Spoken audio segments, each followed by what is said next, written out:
Hi there everyone, Coach Alexa here.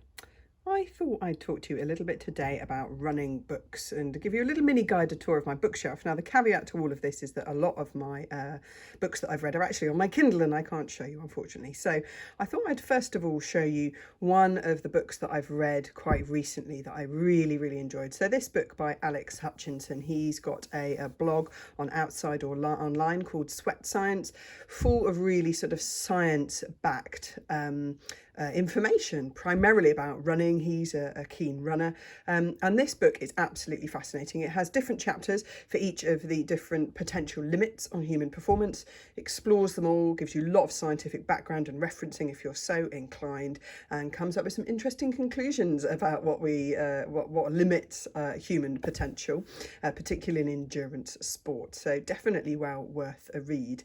Not giving too much away, hopefully, by saying that the mind is pretty key. This other book that I've just got sort of out here, Lizzie Hawker, Runner, I reread recently. So I read it a few years ago and I absolutely love it as a running book, as a story. It really kind of sits beautifully with me about what I love about running and what's important to me. So if you've not read that one, that would be my top tip. I then have another whole shelf of sort of running related stuff up here. So this is just a little handful. So there's a couple of sort of classics in here. So Born to Run and Ultra Marathon Man. Couple of books that athletes have written. Chrissie Wellington's book and Kelly Holmes is fantastic. I love what Kelly Holmes has done throughout her career and now in her sort of non-elite athlete life.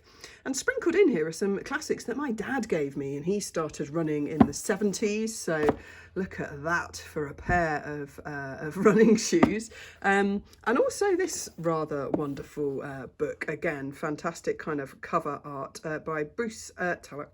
So it's a lot of classics of running stuff that's always worth reading, worth having a bit of a read about. The final thing that I'll pop you onto is this little pile of magazines here. So Ultra Magazine, unfortunately, has just gone out of print, but these are fantastically, beautifully illustrated magazines about the whole world of ultra running. And if you've not come across it before, I'd highly recommend Like the Wind magazine as well. So again, a beautifully published, really nice kind of nicely illustrated magazine that is all about why you run, not how to run, which I particularly love. So I hope those recommendations help.